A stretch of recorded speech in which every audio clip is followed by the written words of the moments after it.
Welcome, happy campers, to week 2 of ND Summer Camp with your camp counselors, me, Dr. Rachel Winstead. And Dr. Holly Kendra. This week, we're going to be talking about things that can derail your travel plans, such as traveler's diarrhea, heat stroke, tick bites, and other things, swimmer's ear, that just kind of make your vacation less fun and what you can do to prevent them or treat them. Bonus, we also have a handout that Dr. Kendra will present regarding things to consider packing to address and prevent these things. Are you ready, Dr. Kendra? Traveling first aid kit.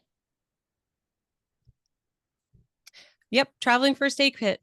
So, Dr. Kendra, would you advance the slide for us? Yeah. This week, it's about to get really hot in the Pacific Northwest. It went from like 58 yesterday in Tumwater to going to be 79 on Wednesday.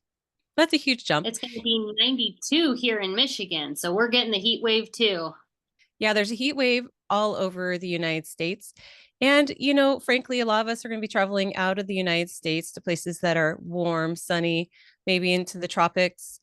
And this is just all really great advice for how to recognize heat stroke and what to do about it. And as I said, this is a preview of what we're going to be talking about today, not necessarily in this order, but definitely all the wonderful advice that we follow ourselves to make sure we get the most out of our vacation, because summer's calling and I don't want to be in the bathroom or laid out somewhere instead of enjoying my family, my friends, in a new location. Another important topic that we're going to address, especially for those of us here in the Midwest, tick season is in full force, and it is really, really bad this year. And I feel like I say that every year, but it is really bad. So we do have a fabulous handout that we're going to share with you all on how to safely remove ticks. And, you know, prevention is key. Prevention is the best medicine. So we're also going to talk a little bit of that in that handout about preventing your exposure to ticks in the first place, so you don't have to worry about removing them. And here's a really insane thing.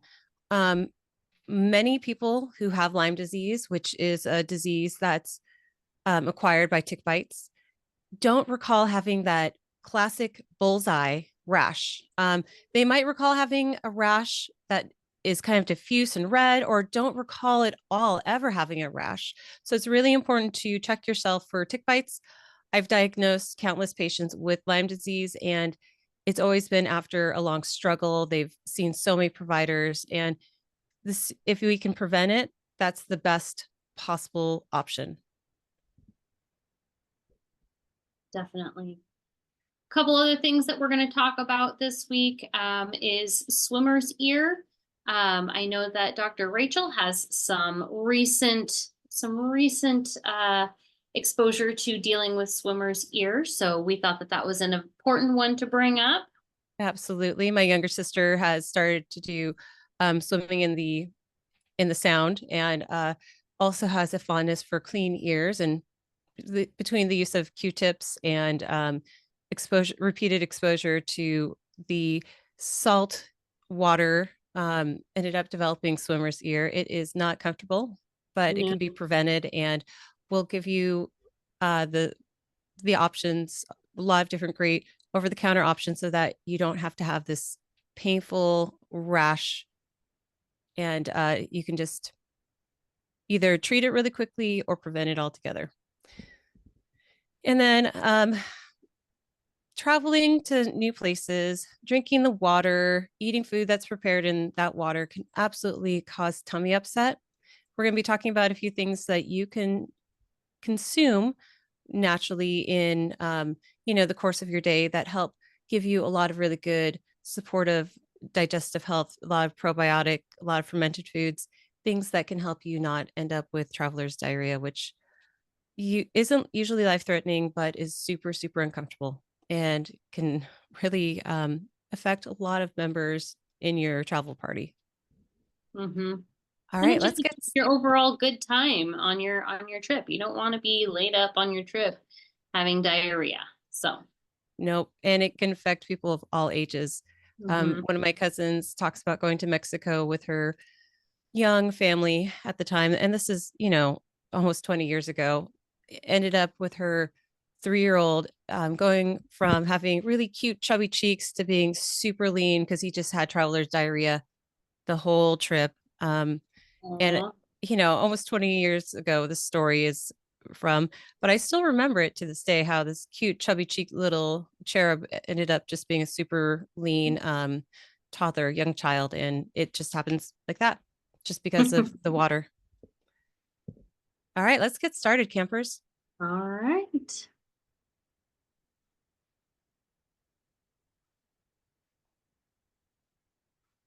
So,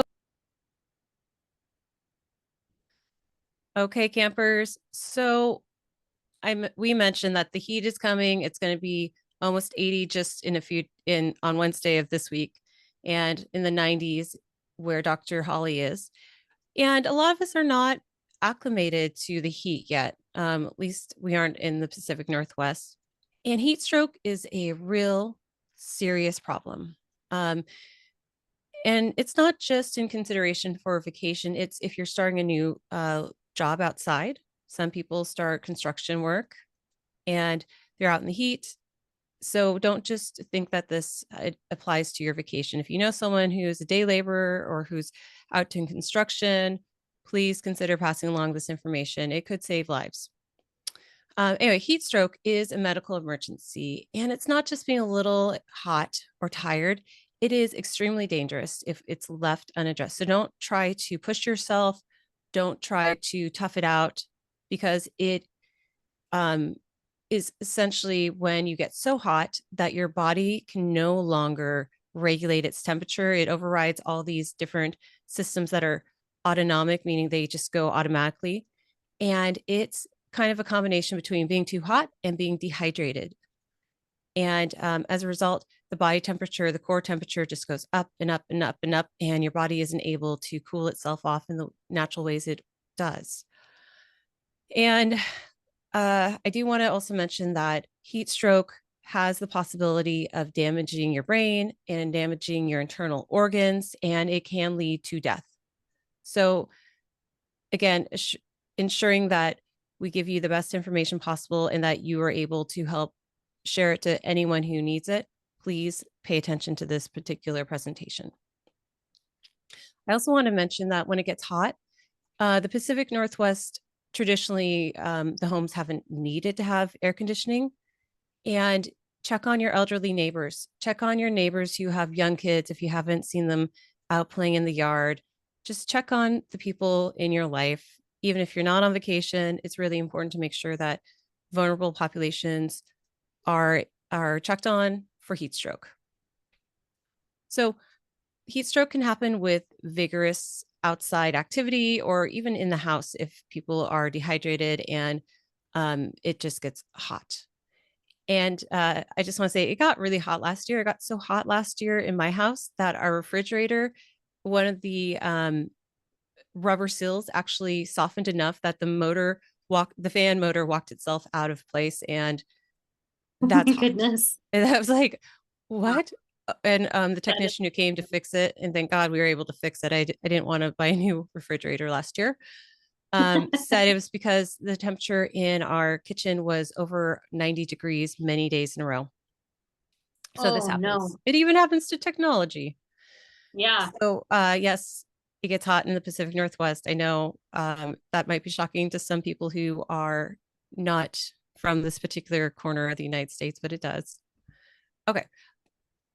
Uh, that said, so if you're outside and you plan on being physically active, if you've got a choice, please try and do those activities in the morning or in the evening when it's not at the hottest, when the sun isn't directly overhead, trying to bake the ever living heat or hydration out of us. And if possible, if you're doing something like Ironman or some sort of marathon that's going to be outside in the heat, please consider getting to your destination well ahead of that time. And I don't just mean the morning of, I mean, take a few days take a week or two even to get acclimated to the heat and the elevation if it's somewhere that's more elevated than your home state or your hood, your areas you're accustomed to. And take plenty of breaks if you're going to be doing this stuff. I know many people who are going to be doing a lot more physical activity this summer. They're going to places where they're going to be doing tours of wonderful castles and other historical places out in the Mediterranean. And if possible, schedule your tours early in the day or late in the day, and just avoid that midday heat.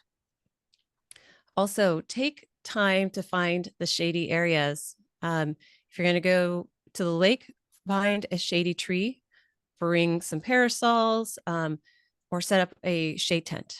If you're going to be spending the day there, just giving yourself a place to cool down, and be aware of the people around you and make sure you're checking in with them, encouraging them to take some sun breaks. Also a great way to avoid sunburns, which if you watch last week's ND summer camp, you know sunburns are nasty in that not all forms of sunblock actually prevent skin cancer. Some are just better at preventing sunblock. And you've got our recommendations from last week of how to figure out the best sunblock that's safe for you and your family. And pace yourself.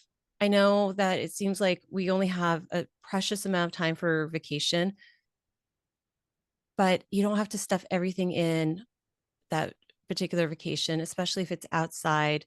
Just go at a more relaxed vacation, summertime, lazier pace. It's not lazy, it's smart. You're working smart, or you're vacationing smart when you give yourself lots of breaks and you go slowly.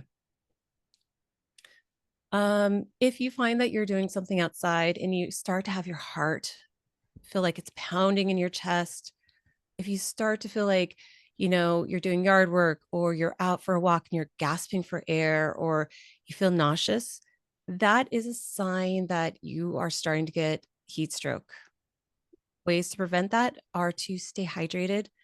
And I know the last thing people want to do is to find bathrooms as they're traveling in strange neighborhoods, or at the beach, or wherever you are. But staying hydrated is one of the best ways to help stave off heat stroke. And it's better to have to go into a bodega and purchase a pack of chewing gum and have more chewing gum than you could possibly deal with, than to have to, go through heat stroke, go to the ER, or possibly damage your brain and organs or die. So definitely drink lots of water with electrolytes and take breaks, even if that means going and buying a lot of useless things from little stores. Okay. Other things, alcohol is a dehydrating beverage, and that, a lot of us like to go boating, and drinking and boating go just hand in hand. Be mindful of how much alcohol you're having in the heat to help prevent heat stroke. So signs of heat stroke include things like fainting. That is often the first sign of heat stroke. So if you know someone who faints, move them immediately to the shade and help cool them down, whether it's cold beverages, this is just seltzer because, or ice packs, cool water, get them cooler. You don't necessarily want to have them in icy cold baths, but just get them into the shade and get them cooled can really help. But again, fainting is the first sign of heat stroke for most people. Other things that are signs are being dizzy. That's a common heat stroke symptom. And then the inability to sweat. Sweating is how our body naturally cools itself off. It's not, necessarily the most delicate or attractive things that we do, but it is vital that we sweat because our body is trying to bring down our temperature. Red, hot, dry skin is noticeable in heat stroke. So keep your eyes on your fellow companions for signs of lack of sweating when they should be sweating in the sun, and for their skin to be hot and dry and red.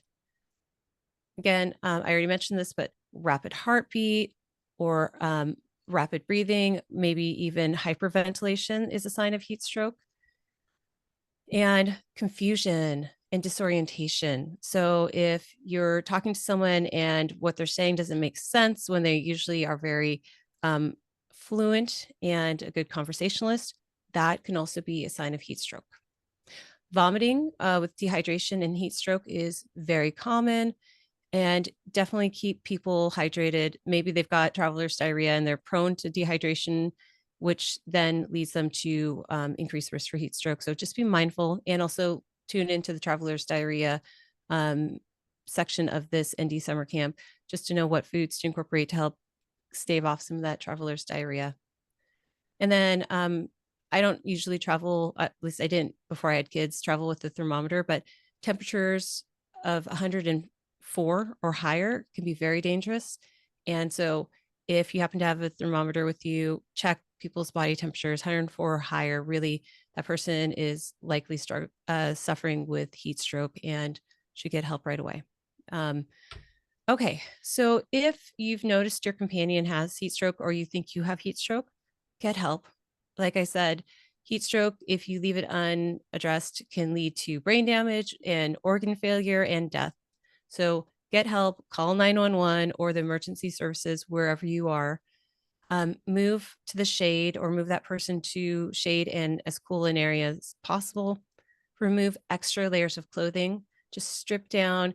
Clothing will trap heat in the body. It's why we wear layers in the Pacific Northwest, not because it's rainy and we need to take off layers to be dry again, but because, it gets cold during the fall, winter, and spring. So remove excess layers of clothing to help the person cool down. And it will help keep sweat on the body as well. So again, we want sweat to be on the skin. We don't want to be wiping it off because our body's going to use the sweat to help cool itself down. Use cool water. Give the person as many drinks as they'll drink. Get them into a bathtub or shower for cool water. Don't make it ice water. We don't want to shock the body, but we do want it to be cool and to help reduce the core body temperature, which when you've got heat stroke, it cannot regulate itself. If you can't get them into a cold shower or cold bath, use ice packs, use cold beverages, whatever you can do to help bring the body temperature down. Places to apply those cool, if not icy, heat packs and beverages are in the armpits.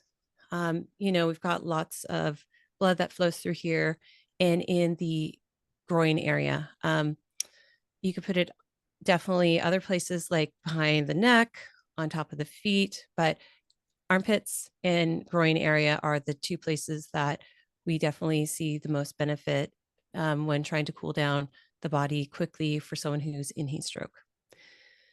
Yeah, so definitely anything you can do to get them help right away or get yourself help right away is best. But the best thing to do is just take a common sense approach, take your time, seek out shady places, stay hydrated. Dr. Holly, do you have anything else to add? Any stories or advice about heat stroke? Nope, nothing to add because that was a really comprehensive handout there that you just went through, and I really appreciate it. It's going to come in incredibly handy this week here in the Midwest when we're hitting the mid 90s. So I hope this It, is really beneficial and helpful to everyone. I hope so. Please stock up on your non-alcoholic beverages. If you don't like water, that's okay. This next section, the next presentation I'm about to go through, it's a handout for you because I just feel like this week handouts make a lot of sense so that you can print them and have them available to you. We're going to talk about ways to stay hydrated and why it's important to stay hydrated, even just beyond preventing heat stroke. So give me just a minute and we'll present that to you.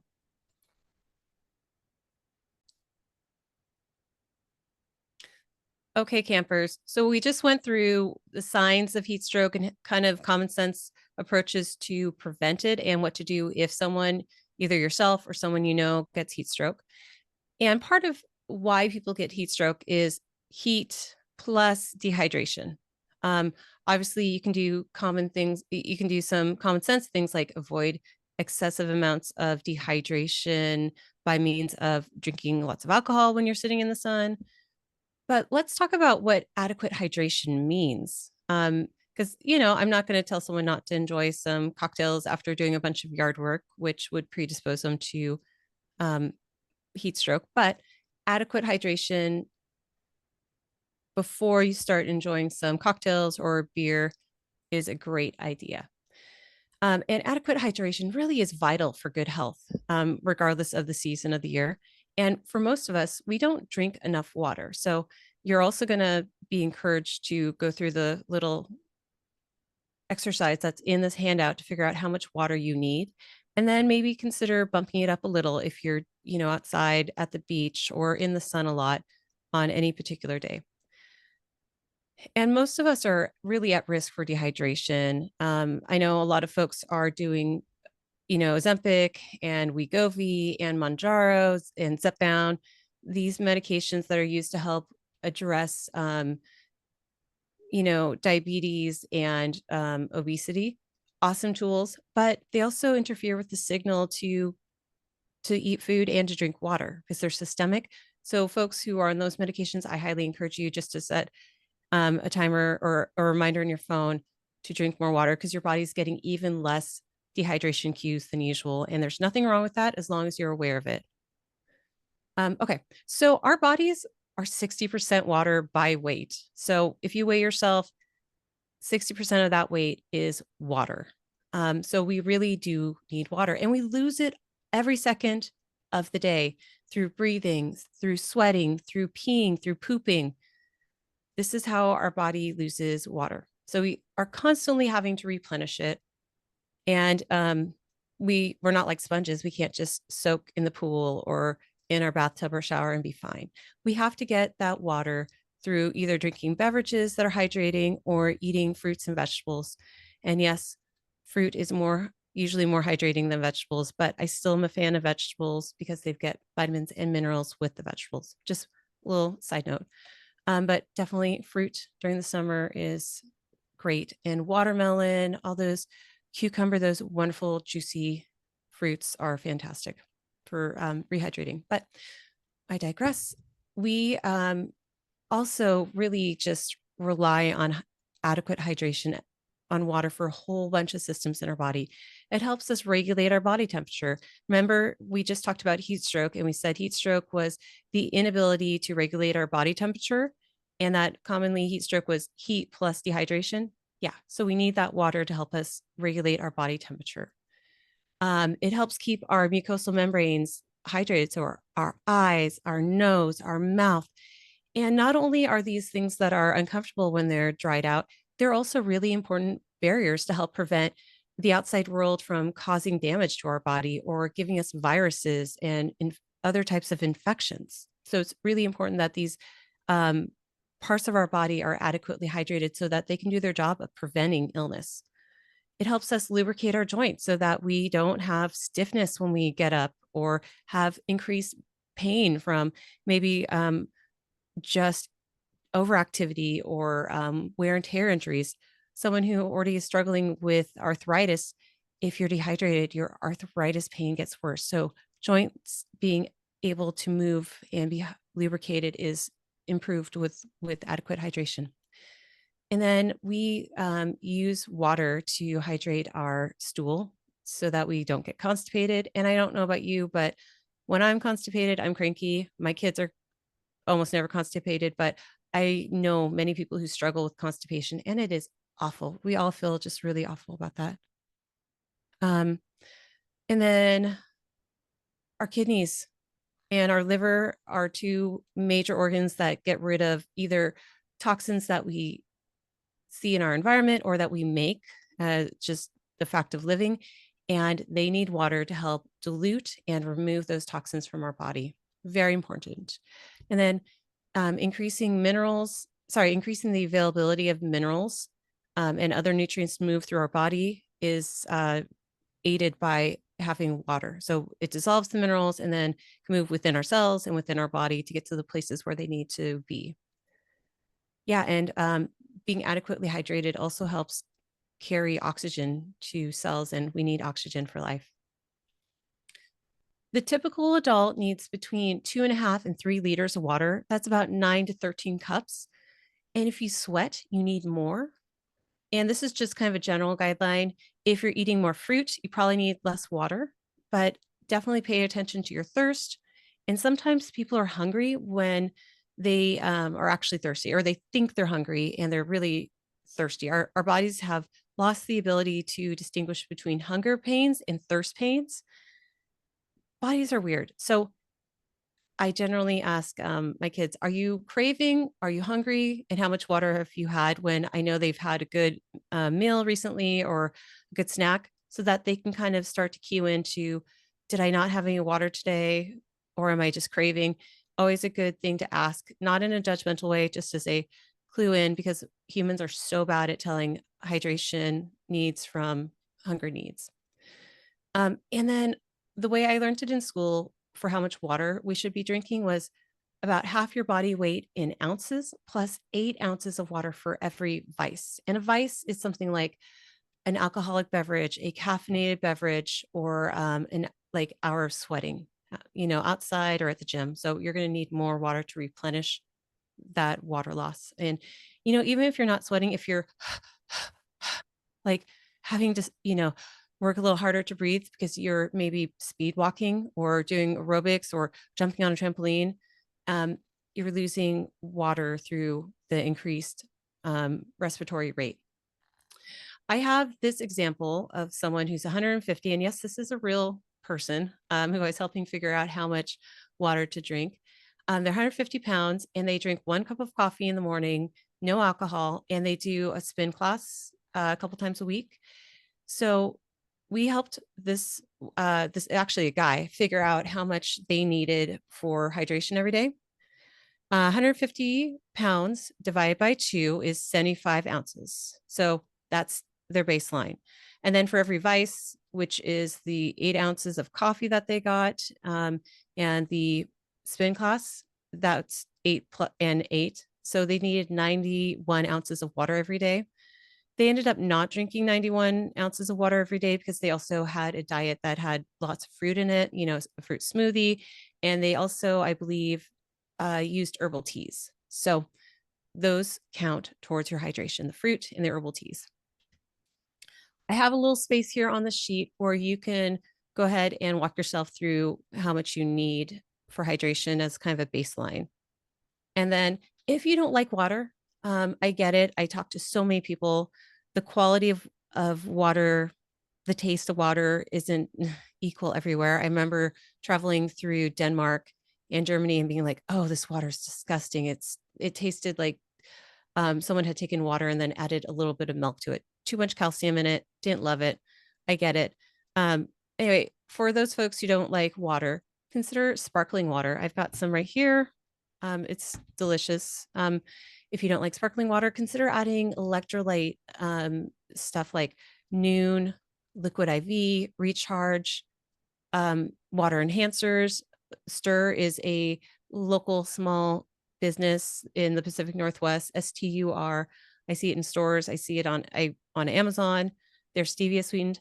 I don't love xylitol and other sweeteners that are non-caloric, but if that's what you have available to you, I rather you do that and stay hydrated than say not drink water at all. Also consider adding lemon or lime to your water. Add fresh fruit, cucumbers, apples, berries, always great. Coconut water is hydrating. It's got lots of electrolytes naturally. Herbal teas count towards hydration. And then get a fun mug. Every year we get our kids stainless steel water bottles. It helps encourage hydration. Set reminders on your phone just to get that water and get that cue. Whatever you need to do to stay hydrated and prevent heat stroke and have your body work the way it should is always great. Frozen berries at the bottom of a water bottle are delicious, or just eating more fruit and more vegetables, always a great option for staying hydrated. Dr. Holly, do you have any tricks to keep your kiddos or yourself hydrated, or stuff you share with your patients? I think you hit most of them. I will say, for those of you who like having a reminder, there are apps out there. One of the ones that I have installed on my phone is called Waterminder, and it Ooh. will send me a little reminder every so often. I think it's about every hour or so. and encourages me to drink water. And it kind of gives me a moment to tune in and be like, okay, when was the last time I did have a drink of water? And if it's been a while, then I take a sip. So, Love just that. making sure that I've got that reminder to help me keep drinking. Love that. I also have a water bottle that has, this is a gallon. I don't get through it every day, but it has basically a time of the day and where I should have drunk down to. Maybe a Hmm. gallon's too much for most people. It's too much for me most days, but also a great visual cue for those of us who like that visual cue to help us stay on track with things. Okay, I think that is a great place for us to wrap up for here. I hope you found some of this information helpful.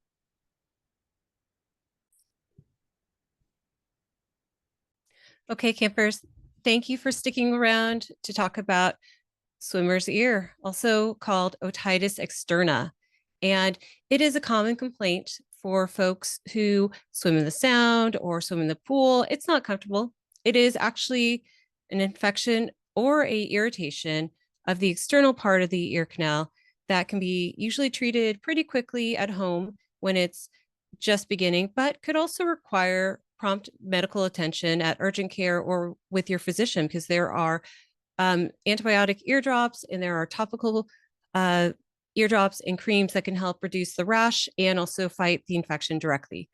The goal of this little section of ND Summer Camp is to help you recognize when you have swimmer's ear and also what to do to treat it when it is at the manageable stage at home with stuff that you probably already have at home and also to prevent it. And I have a lot of suggestions for things that you probably already have or could very quickly get from any drugstore or any grocery store to help prevent this ear infection. Yeah. Okay. So, what is swimmer's ear? Swimmer's ear is an infection or inflammation of the ear canal. And in this drawing I created, it is between the red bracket and follows the arrows. It is in the area that you can actually see externally.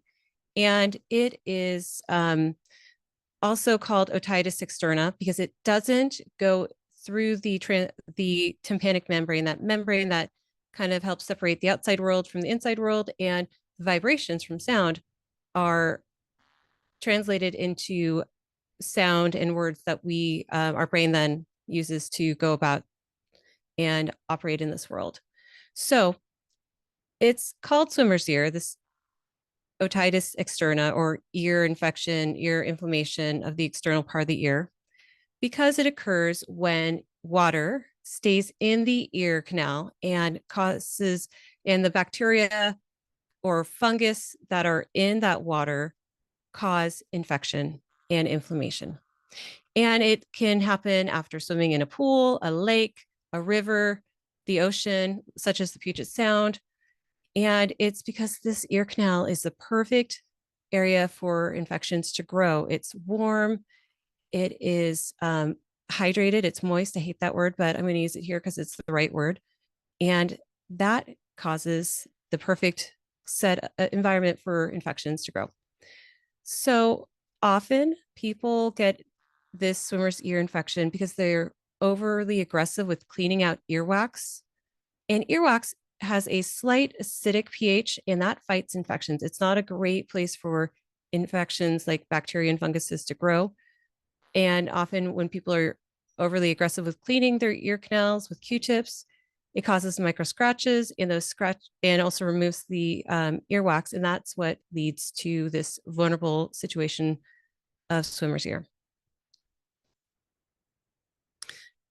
So the combination of the playing or swimming in the water in a lake or pond, plus or even pool with chlorine, plus overcleaning of the ear canal is why most folks get otitis externa. Some folks are just prone to it.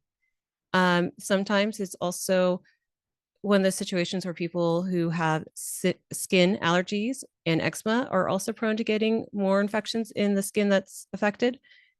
And also, if you have like an injury to the inside of the ear canal, the most common one is overly aggressive cleaning or use of Q-tips. And really, try not to stick anything larger than your elbow in your ear. And if you get the joke, you get the joke, because that will help you decrease your risk of getting an ear infection, such as swimmer's ear. The symptoms of swimmer's ear are multiple fold, and it depends on if it's acute or chronic. Not every person who's prone to swimmer's ear or will have all the same symptoms as the more acute situation, but often pain is in 85% of the cases. Pain can be mild to severe, and it can occur when the ear is touched or if you're chewing, because that moves the skin around the ear, and that can be painful too. There's usually redness and swelling of the outside of the ear or of the ear canal opening, which is that hole that I encourage you not to stick Q-tips in. It can be rashy there. Itching is present in like 66% of infections, and itching can be the symptom that precedes the pain in acute infections, and in chronic cases or people who are chronically prone to developing swimmer's ear, it can be the main symptom. And again, main symptom of itchiness for chronic cases. Feelings of having a plug sensation in your ears. Your ear might feel like it's being muffled. The sound might feel like it's muffled out of that ear. And ear could have exudate or stuff that likes to drain out of it. And the color and thickness and texture of the stuff that comes out of your ear can vary a lot depending on the type of infection. It can vary in color and texture. So definitely if stuff's coming out of your ear, it's time to go see a professional. And then fever. Fever is something that can occur in otitis externa, also called swimmer's ear. So what causes swimmer's ear? Excuse me, wrong way. Ways to treat swimmer's ear are multifold. You may need a prescription or a series of prescriptions, which your provider or an acute urgent care situation can provide to you. But if it's not to that point where you're having exudate coming out of your ear, if it's more mild, maybe you're having itching or starting to get a little bit of zinger pain from chewing, that's a good place to start for treating at home with these simple over-the-counter or even already in your pantry remedies. And that is stuff like warm compresses on the ear or around the ear. And this helps ease the pain of swimmer's ear.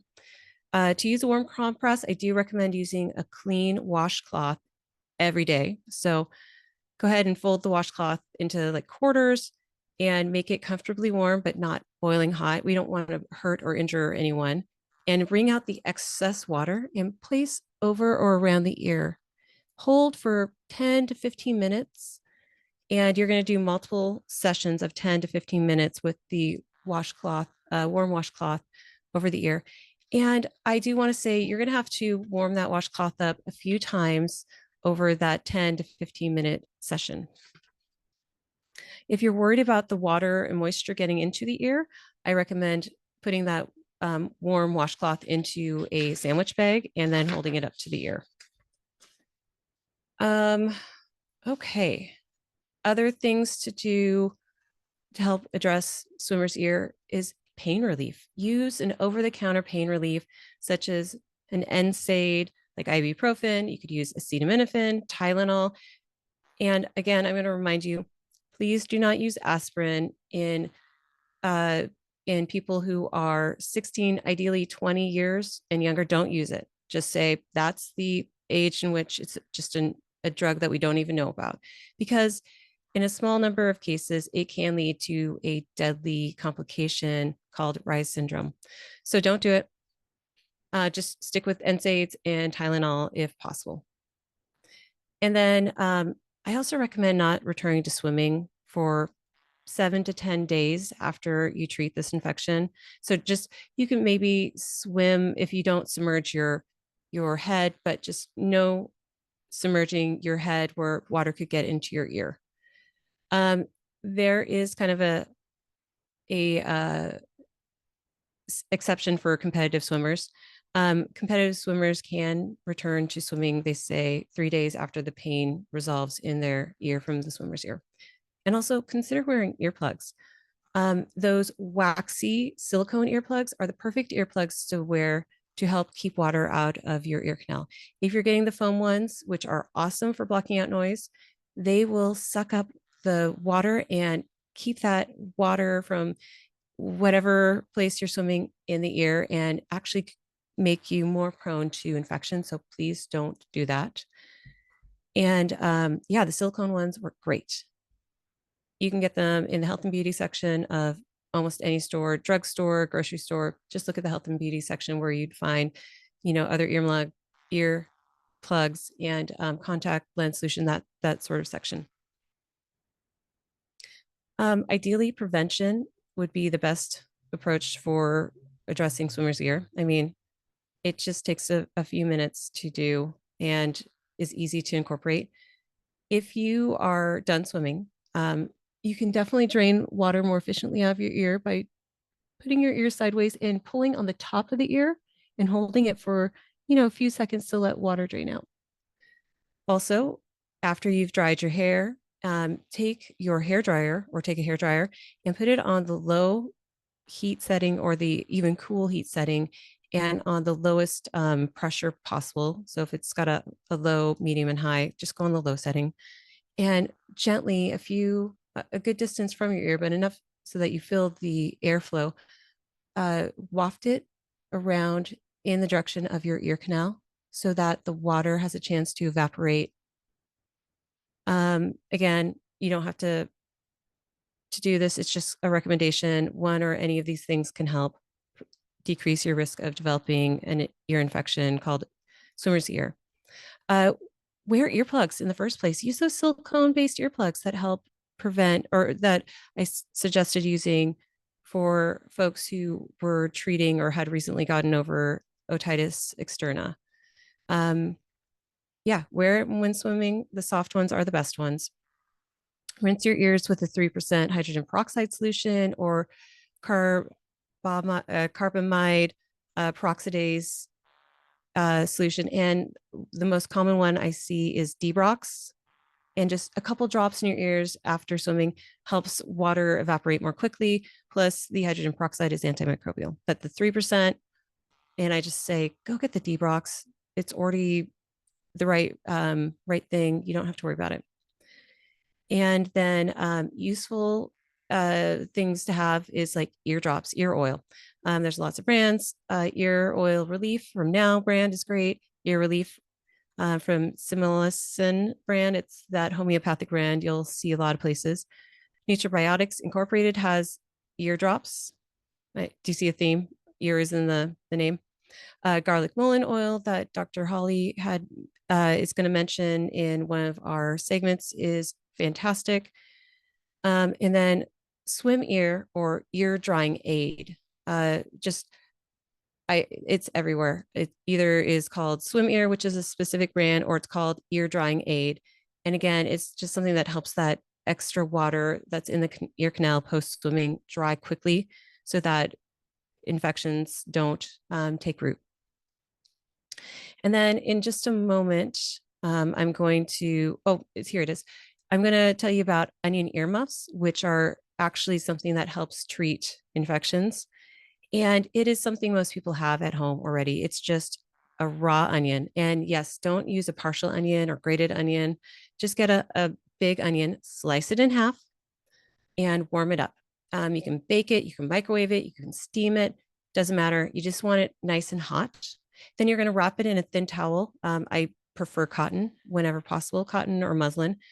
And you're going to hold it near the ear so that the steam from the hot onion isn't going to burn someone, but is close to the ear, a couple inches is fine. And let the antimicrobial essential oils from the onion waft into the ear where they will have an antimicrobial, anti-infection effect. I have a handout on this one for you, which is part of ND Summer Camp Week 2. If you have any questions about this, please let me know. If you found any other tricks that I didn't mention here, please leave a comment below. We can always add that to the list to help other people. Thanks for listening, and definitely check out these handouts. I've got we've got a lot of great information this week for you. Okay, campers, one more thing I just want to draw your attention to. Fermented foods can be really helpful for preventing travelers' diarrhea and other not so great gut stuff that is going on. And here's a list of common fermented foods that you can definitely take with you or just have in the back of your mind for when you're traveling to help prevent getting the traveler's discomfort. And I just want to also say probiotics actually are really great for boosting your immune system. And again, this is coupled with avoiding water sources or food that might be prepared with water in areas that you are not accustomed to. Yeah, it's definitely worth avoiding street tacos if they are somehow prepared with the local water, or just, have bottled water instead of tap water. Anyway, this is a handout for you for this week for of ND Summer Camp Week 2. We're going to talk about diarrhea. We're going to talk about nausea and motion sickness, colds and flus, fevers, bites, stings, trauma, bruises, sprains, cuts and abrasions, burns and sunburn, vaginal infections, traveling with kiddos, sleeping on planes, and then we'll provide you with a packing list at the end. So the reason we do this is that traveling can expose you to various health risks, and it's essential to make sure that you're prepared ahead of time with a well-stocked first aid kit that can address common ailments, and hopefully this provides you with some ideas of what to include. So we talked a little bit about diarrhea before, and what happens is when you're traveling, often you come into contact with either contaminated food or contaminated water, and this can bring on those frequent loose stools, some abdominal cramping, and then dehydration. And we talked a moment ago about how important hydration is. So if we can treat early, then or if we can prevent to begin with, then it helps you so that you don't get dehydrated and helps you stay comfortable on your travels. So one of the biggest preventative measures you can do is to avoid local water. This means drinking bottled water, having some sort of filtered water available to you. And that'll help you avoid any microbes or anything different in the water that might bring on that digestive upset. You can take acidophilus capsules. Acidophilus is a good gut bacteria, and there are some that are prepped and safe for travel that don't need to be refrigerated. So look into those. Another option is bentonite clay. This can help soothe the tummy when you have digestive upset. And then some homeopathic options that you can keep on hand for this are arsenicum and sulfur. Homeopathics are nice for traveling because they're a little bitty vial, and you can kind of keep them on hand and just take them as needed while you're traveling. The next one is nausea and motion sickness. Commonly happens from motion that you're not used to or unfamiliar foods. Usually you can get nausea, vomiting, dizziness, etc., leading to, again, dehydration. So we want to try and prevent dehydration. So one of my favorites to use for nausea and for motion sickness is ginger.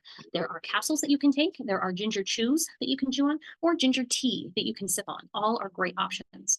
Another option, again, bentonite clay. This is, again, really soothing to the gut lining and to the tummy. It will help kind of keep you from letting that nausea come on as you take little sips of it over the course of the day. Black tea is another one. I like tea bags. They pack really easily. So just sip on black tea and that'll help to settle your tummy. Colds and flus. These are pretty prevalent and a big topic of late. So often colds and flus are viral infections, and you can bring them on, or they're easier to catch for you because when you're traveling, your stress increases, and when you increase your stress level, your immune function decreases. So you're more apt to get sick when you're traveling. This is why oftentimes people know that when they fly on a plane, there's the potential for getting sick.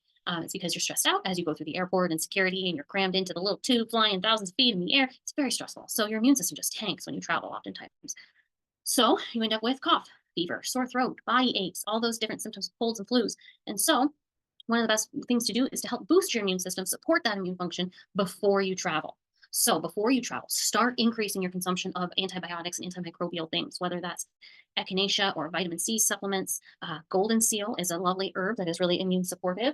But you don't want to take golden seal if you're pregnant or nursing. There's the asterisk for that one. Virusid. Virusid is an awesome product from a company called Orthomolecular. And I love this product. I take it all the time before traveling, around traveling. And then the minute I start to feel sick, I bump up the Virusid and it knocks down that cold. And then if you should get really, really sick and need an antibiotic, oftentimes I don't recommend antibiotics for viral infections. So if you know that it is a bacterial infection, amoxicillin is a great one. And then some homeopathics to keep on hand, gelsemium and bryonia. Fever. Fever often accompanies infections, is noted obviously by elevated body temperature, sweating, and chills. It's important to reduce a fever if it gets too high. In one of our previous videos, we talked about that threshold of 104 degrees. Now, usually I am one to say, let the fever go if you can handle it, if you are not uncomfortable, and if it is not reaching or nearing that 104-degree threshold. Fever is trying to kill whatever bacteria or virus your body has encountered that needs to get rid of.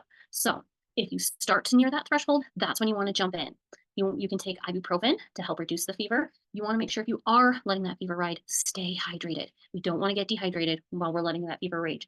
And then some homeopathics that you can have on hand to help support the fever are aconite, belladonna, and ferrum phos. Bites and stings. There's lots of things that can bite and sting us these days. We're going to talk about tick bites.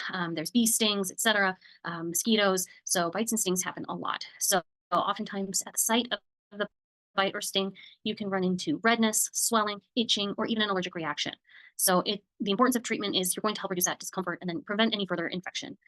Um, if if you know you have an allergy, please make sure you have your EpiPen available and ready to use if necessary. I know that my husband always takes, he's not allergic to bees or anything, but he does have an EpiPen because he does have a pretty serious food allergy. And so he makes sure that he brings it anytime we're traveling. If you do get stung, homeopathic apis immediately, as soon as you can, and then 1 to 2 pellets every 30 minutes to an hour. A poultice of bentonite clay is another good one. Or if it's a bee sting, another one I like to use is baking soda, little baking soda poultice. B vitamins, high doses. That's really going to help support immune function. And then Solvarome insect repellent is a good one to keep on hand and take with you when you travel. Trauma, bruising, and sprains. Oftentimes, you could be out trying something new, whether you're rock climbing or hiking. You could injure yourself that way and get a nice big bruise or a sprain. So, you want to make sure that you try and reduce the pain and the swelling and try and help promote healing with this. So, one of the big ones to have on hand, you want to have some sort of ice pack. Oftentimes, they have those ones that you can snap and then they get cold that you can take with you. And then arnica. Arnica is a homeopathic, and it's one of my favorites for any type of bruising and trauma with a closed wound. You can take the homeopathic arnica pellets internally. And then there also is an arnica lotion and an arnica gel that you could keep on hand. And those can go topically right over the site of the bruise or the injury, so long as it is a closed wound. If there is any opening to the wound, you don't want to use an arnica topically. If you do have an opening to your wound, a cut or an abrasion, obviously you're going to have bleeding, pain. You run the risk of infection with an open wound. So you want to treat it as quickly as possible to make sure that you can decrease that risk for infection and to help start the healing process. So hydrogen peroxide and alcohol wipes are fantastic to keep in your kit so that you can clean and disinfect the area. Then another few options. We've got bandages to cover the wound. You can put bentonite clay and golden seal. Those are for oozing wounds. They're going to help decrease the oozing. Calendula cream is what I like in place of arnica when you have an open wound. So if you have a calendula cream, you can apply that to minor cuts and it'll help the healing process there. Vitamin C internally, that's again going to boost your immune system to help prevent the spread of infection. Burns and sunburns. We talked a lot about this last week, so I'm not going to really get into this, but some other options you can have on hand for your kit. You can have homeopathic cantharis. You've got those ice packs like we talked about just recently, aloe vera gel and juice, and then bentonite clay. Now, this one's for the ladies. You never know when you're going to get a vaginal infection. And sometimes when you're traveling, you run the risk of getting a vaginal infection because maybe you're enjoying yourself on your trip and having a little bit more intimate time than you would normally. So if you have a change in your hygiene and in your environment, this is a possibility. And so there are some options here on the side for different douching solutions to help kind of clean things out in that area. And then really one of the most important things is just to make sure that you are cleaning regularly. Traveling with children brings its own set of adventures, not only in the traveling itself, but also trying to make sure that kids understand that they might be more at risk for getting ill or getting injured. So if you get a kiddo that ends up having an ear infection, if they're young enough, you can work on nursing. That helps to decrease the ear pain. If you're flying with kiddos, make sure that you bring some gum on hand or something with a straw that they can drink from for takeoff and landing. That's going to help with that ear popping as you try and pressurize when you're traveling. And then warm mullein eardrops. If you keep a little bottle of mullein oil in your kit, you can kind of warm that with your hands or something. And then warm mullein eardrops is really soothing to the ears. If the kiddo comes down with a cold and a flu, homeopathic pulsatilla or chamomilla, thyme active, echinacea, and vitamin C, these are all great options to have on hand for kiddos when they get sick. And then if they are teething or irritable, homeopathic chamomilla is one of my favorites to give to kiddos when they're teething. And then finally, sleeping on planes. I don't know about the rest of you, but I am not a fan of sleeping on planes. But if you need to, if you're running into some symptoms where you're not sleeping very well, it's going to lead you to dehydration, it's going to lead you to discomfort. You can make sure that you're getting really good rest and um, pack yourself some different teas, some hops, some skull cap, some valerian, some chamomile. Those are all things that are going to really help you kind of wind down and find a chance to sleep on the plane or at the airport. So we have all this information compiled for you in a nice handout to download, and you can download that from the website, and hopefully it helps you on your travels.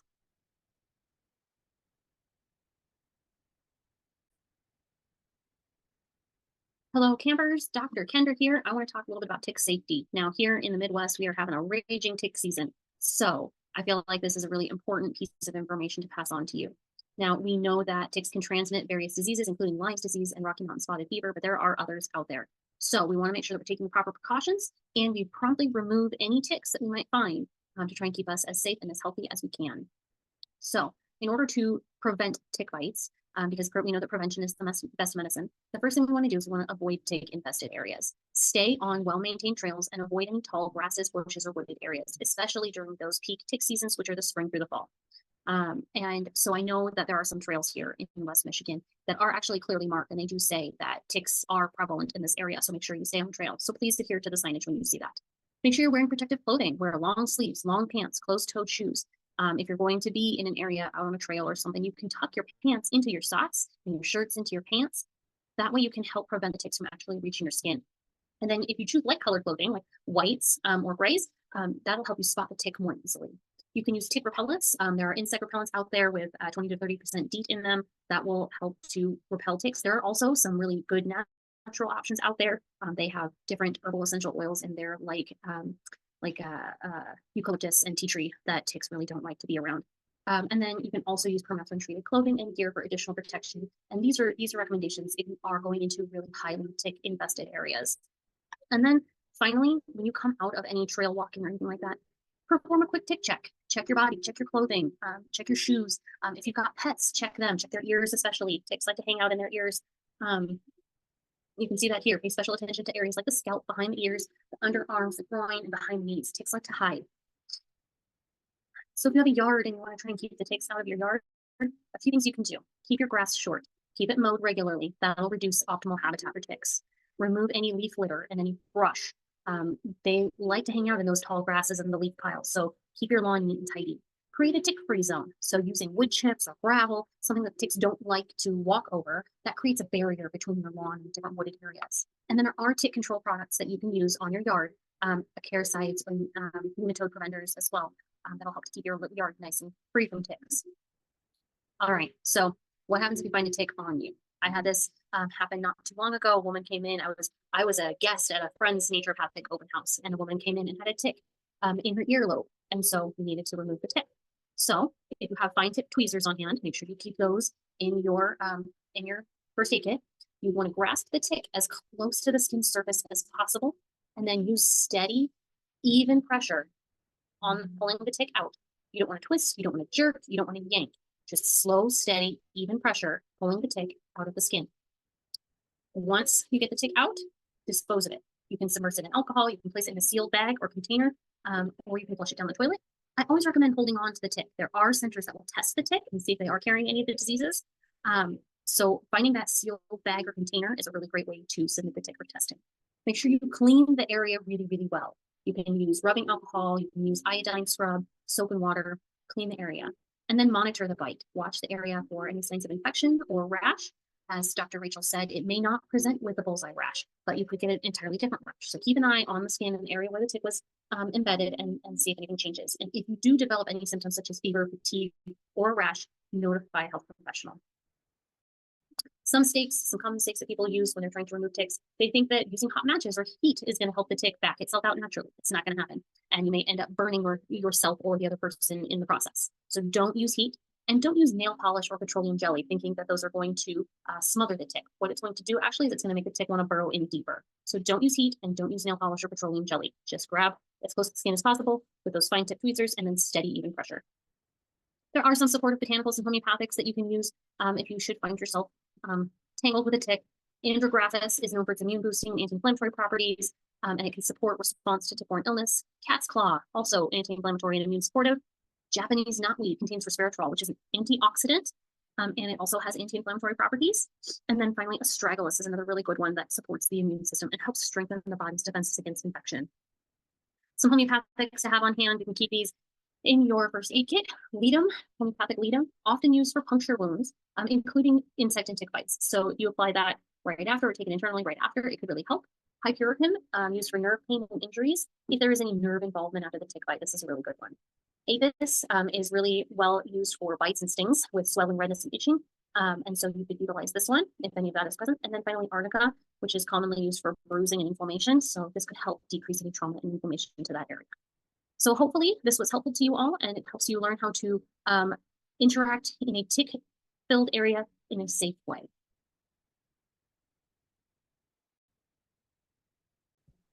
Thank you, campers, so much for tuning in this week on our ND summer camp and taking the time to get yourself that knowledge and that education on some preventative tips for any types of injuries or illness you may encounter while traveling, and then also things that you can do to help support if you do get sick or injured while traveling.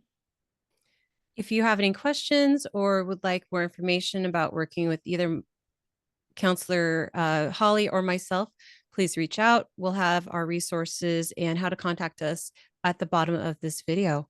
Otherwise, we look forward to talking with you next week when we're going to be talking about healthy ways to celebrate the holidays with some tips and recipes, including mocktails and food that we share with our family, because food as medicine is awesome and a great way long-term to prevent illness. We look forward to talking with you then, and have a great rest of your summer. Bye-bye.